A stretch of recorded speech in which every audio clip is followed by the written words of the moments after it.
Hello, I am Raziel. Now, Pokemon was an absolute craze back in the 90s. Honestly, if you weren't alive back then, you wouldn't understand.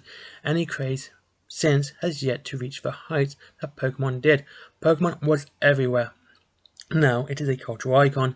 Show people Pikachu and they'll probably know the name. Show them a random Pokemon and would guess it is a Pokemon. With 20 plus games before remakes and spin-offs, even the collectible card game still has a thriving tournament and competitive community. And outside of Magic the Gathering, how many collectible card games can say they've been around for 20 plus years? Pokemon will be hitting almost 30 next year. I think it actually will be hitting 30 next year. Anyway, Pokemon started with Red and Blue here in the West, and they had Green in Japan.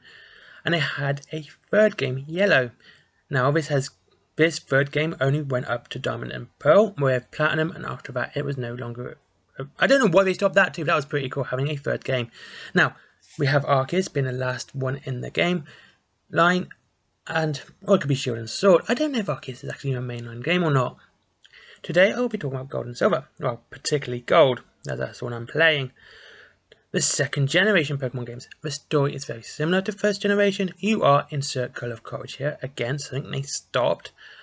But your rival is not your friend or anyone you know. He is a thief who actually steals from Professor Elm, and he steals the Pokemon which has a type advantage against you in your first Pokemon. So here's the story. You see Professor Elm. Says some dude has something special. It is an egg.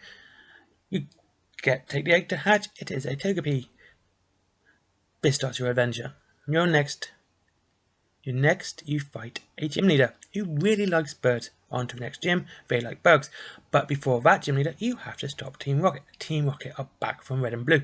This is the only time, I believe, that a team like this has made a comeback or a second series. Everyone else has had a new one, but only Team Rocket has been in 2 generations. Not counting remakes. Anyway, Team Rocket back, and they're cutting off Slowpoke tails and selling them. You stop them with some bloke who makes Pokeballs out of acorns. It continues as the previous. Defeat Team Rocket, become Pokemon Champion. You win the game, or do you? Anyway, yeah, this is something else. Gold did something that no other game has done yet, or since, which is such a crying shame.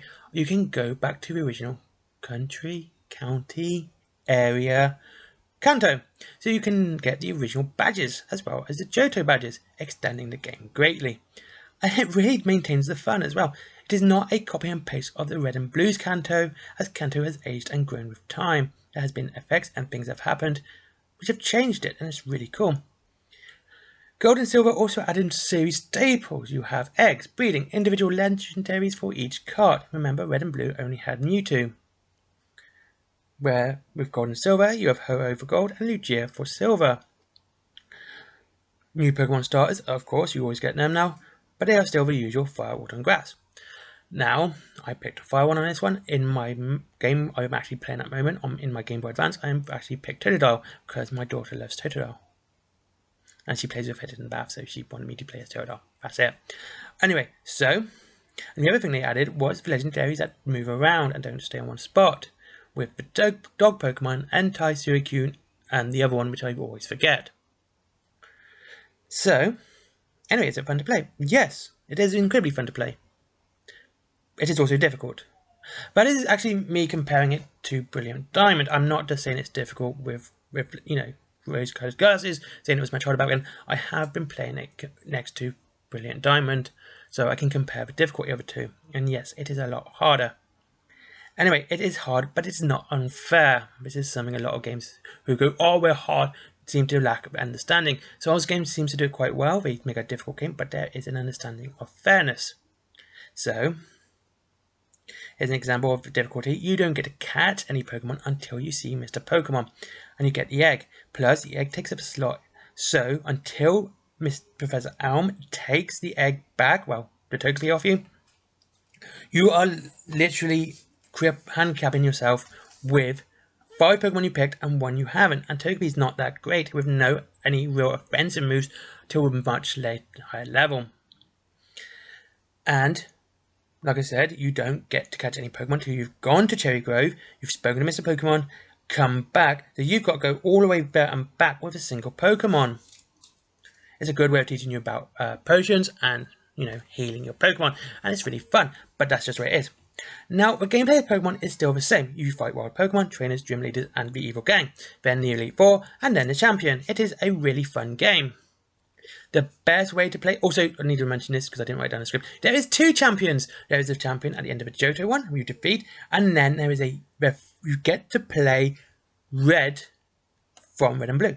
So you actually get to fight yours. If you played Red and Blue, you get to play yourself. You actually get to fight you from the previous generation. Again, something fantastic that they never really done again. Anyway, the best way to play Gold and Silver is actually emulation. I'll be honest with you, I'm playing via the Game Boy Advance. Right, I am playing with the original cartridge, and luckily I can understand some German, so I can actually read along as I go along. So it hasn't caused me too much of an issue. But emulation is the best. Original Game Boy game will cost you around about £25 unboxed. And that is if you can find one with a working save battery. There's a big issue with save batteries, and they are no longer saving. It is an old game, remember, so it's not really saving. So it's not that hard to replace. I replaced mine, so it's not that difficult. There's plenty of videos on YouTube anyway. And I believe a 3DS has one in the shop. You can play it, but I'm not quite sure if the shop still exists as of this video. I don't have a 3DS to check this out on, so I can't tell you that. I believe it is, but just in case it's not, okay? I'm just going myself out my own ass here. That's it. As for the DS version, because it did get made on a DS, it is overpriced. Even unboxed, it is overpriced. Its emulation is ready to go here. I recorded this from onlineconsoles.com, onlineconsolegames.com, link in description. And the frame rate drop is literally because of the screen recorder and nothing else. And there you go. Well, thank you very much for watching. I hope you enjoyed this video. I enjoyed making this one. This was fun. And I'll see you all again soon. Links to Element Games, Forbidden Planet, my t-shirt, my comics, Patreon down below. As always, try and I would rather you click on the links where you get something rather than just giving me money. Just who I am. Thank you very much. Subscribe as well. I need more subscribers, especially for my retro game stuff, because I'll be doing this more regularly too. Have a great day.